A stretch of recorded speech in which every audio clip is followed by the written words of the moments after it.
ശ്രീ രതീഷ്, ഈ സംഭവം ഉണ്ടായത് തിങ്കളാഴ്ചയാണ് എന്നാണ് ഞാൻ മനസ്സിലാക്കുന്നത്. സംഭവിച്ചത് എന്താണ് എന്നതാണ് താങ്കൾക്ക് അറിയാൻ കഴിഞ്ഞത്? മകൻ പറഞ്ഞത് എന്താണ്?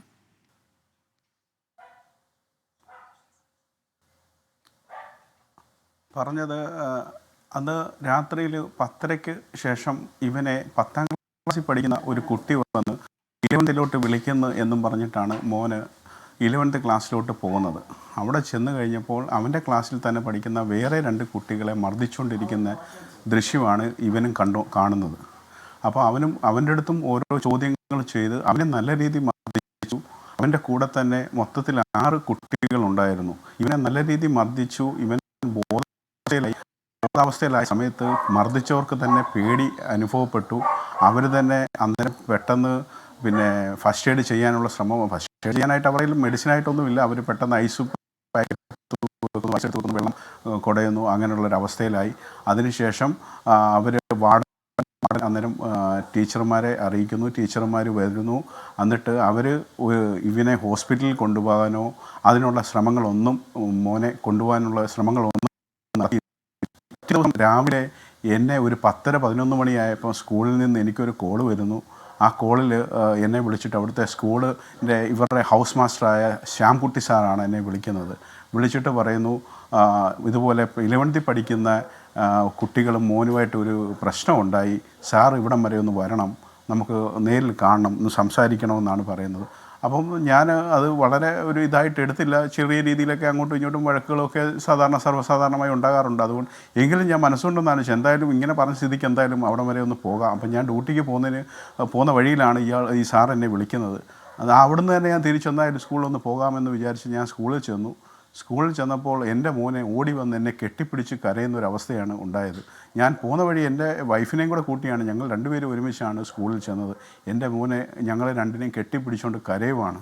അപ്പോൾ ഞങ്ങൾ എന്ത് തെറ്റ് ചെയ്തിട്ട് എന്നെ ഇന്നലെ ഒത്തിരി ഉപദ്രവിച്ചു, ഞാൻ ബോധം കെട്ടുപോയി. അപ്പോൾ മറ്റുള്ള കുട്ടികളെല്ലാം കൂടെ ഓടി വന്നിട്ട് പറയുവാണ്, അങ്കിളെ ഇത് തന്നെ ഏറ്റവും കൂടുതൽ ഇവനെ ഉപദ്രവിച്ചു, അവൻ ബോധം കെട്ടുപോയി, അവനെ നല്ല രീതിയിൽ അവർ മർദ്ദിച്ചു. അപ്പം ഞാൻ ചോദിച്ചു, മോനെ ഹോസ്പിറ്റലിൽ കൊണ്ടുപോയായിരുന്നു? മോനെ ആരും കൊണ്ടുപോയില്ല. അത് കൂടാതെ ഇവർ അവിടെ നിന്നിട്ട് ടെലിഫോൺ കാർഡ് ഇട്ടാണ് നമ്മളെ വീടുകളിൽ എല്ലാ ആഴ്ചകളിലും വീക്കെൻഡിൽ വിളിക്കാറുള്ളത്. ശനിയാഴ്ച ദിവസമാണ് അവർക്ക് അലവ് ചെയ്യുന്നത്.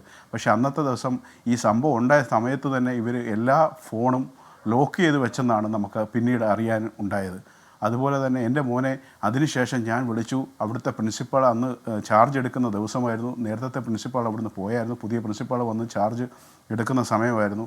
അന്നേരം ഞാൻ പ്രിൻസിപ്പാളിനെ കണ്ടു.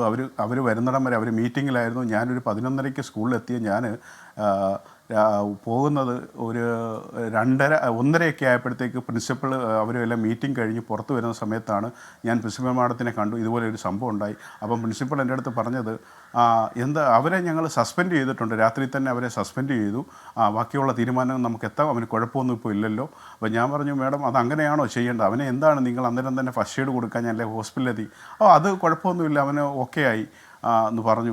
ഞാനിപ്പോൾ ഇന്ന് ചാർജ് എടുത്തതേ ഉള്ളൂ. അപ്പോൾ ഞാൻ പറഞ്ഞു, ഇത് ഞാൻ എന്തായാലും ഞാൻ ഇവനെ ഹോസ്പിറ്റലിൽ കൊണ്ടുപോയി, എന്തായാലും ഞാൻ സ്റ്റേഷനിൽ ഒരു കംപ്ലയിൻറ്റ് തന്നെ പോവുകയാണെന്ന് പറയുമ്പോൾ, നിങ്ങളുടെ മോനെ ഇവിടെ പഠിക്കേണ്ടതല്ലയോ എന്നാണ് എൻ്റെ അടുത്ത് അവിടുത്തെ പ്രിൻസിപ്പാൾ ചോദിച്ചൊരു മറുപടി. അന്നേരം ഞാൻ പറഞ്ഞു, പഠിക്കുകയോ പഠിക്കാതിരിക്കുമോ എന്നുള്ളത് പിന്നീടുള്ള കാര്യമാണ്, എനിക്ക് എൻ്റെ മോനെ ഇവിടുന്ന് റിലീസ് ചെയ്യണം, ഞാൻ എൻ്റെ മോനെ ഹോസ്പിറ്റലിൽ കൊണ്ടുപോകണം.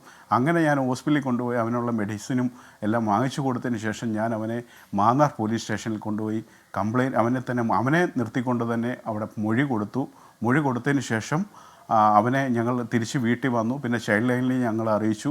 പിന്നാണ് നമ്മൾ മീഡിയാസ് എല്ലാം അറിയുന്നത്. ശ്രീ രതീഷ്, മോൻ ഇപ്പോൾ 8ാം ക്ലാസ്സിലാണ് പഠിക്കുന്നത് അല്ലേ? അതെ അതെ അതെ. 11ാം ക്ലാസ്സിലെ കുട്ടികളാണ് ഇങ്ങനെ ക്രൂരത കാട്ടിയത്. അതെ അതെ അതെ. എത്ര ക്ലാസ് മുതൽ അവിടെ പഠിക്കുന്നുണ്ട് ഈ പറയുന്ന നവോദയ? പറയൂ. 6ാം ക്ലാസ് മുതൽ അവന് ടെസ്റ്റ് എഴുതി അവൻ അവിടെ പാസ്സായി കയറിയതാണ്. 6ാം ക്ലാസ് മുതൽ ഇപ്പോൾ അവന് സ്റ്റാർട്ട് ചെയ്തത്. ഇപ്പോൾ അവന് 8ാം ക്ലാസ്സിലായി. 8ാം ക്ലാസ്സിലെന്ന് പറയുമ്പോഴത്തെ 6 മുതൽ 7 വരെ അവർക്ക് ജൂനിയർ ഹൗസും 8 മുതൽ 8, 9, 10, 11, 12 എന്ന് പറയുന്നിടത്ത് സീനിയർ ഹൗസായിട്ടാണ് അവർ തരംതിരിച്ചിരിക്കുന്നത്. ഈ സീനിയർ ഹൗസിലേക്ക് ഇപ്പം കയറിയിട്ട് ഇപ്പോൾ ഈ ജൂൺ 2ാം തീയതി സ്കൂൾ തുറന്ന സമയത്താണ് അവനവിടെ ജോയിൻ ചെയ്യുന്നത്. ആ സമയത്താണ് ഇപ്പോൾ ഒരാഴ്ചക്കകത്തായിട്ടുള്ള ഈ ക്രൂരമായ സംഭവം. ഇപ്പം ഈ ഒരാഴ്ച സ്കൂൾ തുറന്ന മിനിങ്ങാതാണ് ഈ സംഭവം ഉണ്ടാകുന്നത്. അതെ, അതായത് 10ാം ക്ലാസ്സുകാരനായ ഒരു വിദ്യാർത്ഥി വന്ന് വിളിച്ചുകൊണ്ട് പോവുകയാണ്. അവിടെ ചെല്ലുമ്പോൾ കാണുന്ന കാഴ്ചയാണ് താങ്കൾ നേരത്തെ പറഞ്ഞത്. മറ്റ് കുട്ടികളും ഈ തരത്തിലേക്ക് ക്രൂരമായ റാഗിങ്ങിന് അല്ലെങ്കിൽ ആക്രമണത്തിന് വിധേയരാകുന്നുണ്ട് എന്നുള്ളത് മകൻ കണ്ടു അല്ലേ? അതെ അതെ അതെ.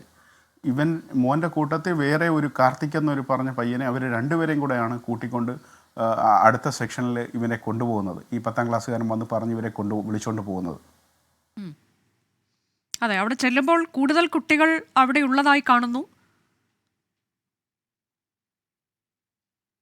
അവിടെ ചെന്നപ്പോൾ വേറെ അനന്തൻ എന്ന് പറയുന്നൊരു കുട്ടിയും പിന്നെ വേറൊരു കുട്ടിയും ഉണ്ടെന്നാണ് നമുക്ക് അറിയാൻ കഴിഞ്ഞത്.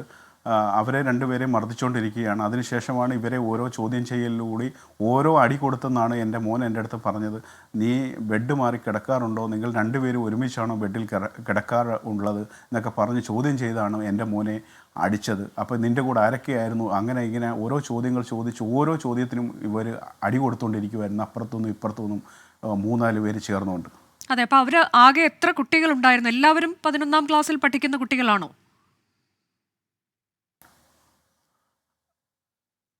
എല്ലാം 11th പഠിക്കുന്ന കുട്ടികളാണ് ഈ ചെയ്തത്, ക്രൂരകൃത്യം ചെയ്തത്. അവർ 9-10 പേരുണ്ടെന്നാണ് മോൻ പറഞ്ഞത്. അതിൽ 6 പേരെയാണ് ഇപ്പോൾ സ്കൂളിൽ നിന്ന് സസ്പെൻഡ് ചെയ്തിട്ടുള്ളത്. ഇത് മുൻപ് എന്തെങ്കിലും ഈ തരത്തിലേക്ക് ഒരു പ്രകോപനം ഉണ്ടാക്കത്തക്ക രീതിയിലൊക്കെ എന്തെങ്കിലും സംഭവിച്ചിട്ടുണ്ടോ? ഇത് ഇപ്പോൾ ക്ലാസ് തുടങ്ങിയിട്ട് താങ്കൾ പറഞ്ഞതുപോലെ അധിക ദിവസമായിട്ടില്ല. സീനിയർ ക്ലാസ്സിലേക്ക് ചെല്ലുന്നതേ ഉള്ളൂ, അല്ലെങ്കിൽ സീനിയർ ഹൗസിലേക്ക് ചെല്ലുന്നതേ ഉള്ളൂ മകൻ. അപ്പോൾ തന്നെ ഈ തരത്തിലേക്ക് അത് റാഗിങ് എന്ന തരത്തിലേക്ക് തന്നെ നമ്മൾ അതിനെ കാണേണ്ടി വരുമെന്ന്. കാരണം ഇപ്പോൾ പ്രിൻസിപ്പൽ പറഞ്ഞിട്ടുള്ള ഇത് കുട്ടികൾ തമ്മിലുള്ള ചില പ്രശ്നങ്ങളുടെ ഭാഗമാണ്, ഇതിനെ റാഗിങ് എന്ന് പറയാൻ കഴിയില്ല എന്നൊക്കെ അവർ മറ്റു ചില മാധ്യമങ്ങളോട് പറഞ്ഞതായി അറിഞ്ഞിട്ടുണ്ട്. പക്ഷേ ഇത് പ്രത്യേകിച്ച് അതിനു മുൻപ് പ്രകോപനം ഉണ്ടാക്കത്തക്ക രീതിയിൽ ഒന്നും ഉണ്ടായിട്ടില്ല അല്ലേ? ഇതിന് ഒരു സംഭവം ഉണ്ടായിട്ടില്ല. ഇത് ആദ്യമായിട്ടാണ് ഇങ്ങനൊരു സംഭവം. എൻ്റെ മോന് ഇങ്ങനൊരു സംഭവം നേരത്തെ ഉണ്ടായിട്ടേ ഇല്ല. അവിടുന്ന് ഒരു കംപ്ലയിൻറ്റ് ഇങ്ങനെ വന്നിട്ടുമില്ല, ഇതുവരെ ഇങ്ങനൊരു സംഭവം ഉണ്ടായിട്ടുമില്ല. ഇത് അവരിപ്പം അവർക്ക് പിടിച്ചു നിൽക്കാനായിട്ട് വേണ്ടിയിട്ട് ഉള്ള ഒരു ഒരു ഇത് തന്നെയാണെന്ന് നമുക്ക് പറയാം. അല്ലാതെ ഇത് നേരത്തെ ഇത് തമ്മിൽ ഇങ്ങനൊരു സംഘർഷം ഉണ്ടായിട്ടില്ല, അവരുമായിട്ടൊരു പ്രശ്നത്തിന് അവൻ പോയിട്ടില്ല, അങ്ങനെ ഒന്നും ഉണ്ടായിട്ടില്ല. അവൻ പറയുന്നത് ഇതിന് മുമ്പേ ഇവർ പ്രശ്നകാരികളാണെന്നാണ് നമുക്കറിയാൻ കഴിഞ്ഞത്. അതിന് PTCയിൽ നിന്ന് ഇപ്പം എനിക്ക് നമ്മുടെ PTC എന്നും പറഞ്ഞ് ഒരു ഗ്രൂപ്പുണ്ട്. ആ ഗ്രൂപ്പിനകത്ത് ഒത്തിരിയും പേരൻസുകൾ മെസ്സേജുകൾ അയക്കുന്നുണ്ട്. ഇത് 2 വർഷത്തിന് മുമ്പേ ഇങ്ങനെ തന്നെ സംഭവങ്ങൾ നടന്നിട്ടുണ്ട്, 1 വർഷത്തിന് മുമ്പ് സംഭവം നടന്നിട്ടുണ്ട്. ഇതെല്ലാം ഇപ്പം പുറത്ത് വന്നപ്പോഴാണ് ഓരോരുത്തർ അഭിപ്രായം പറയുന്നത്.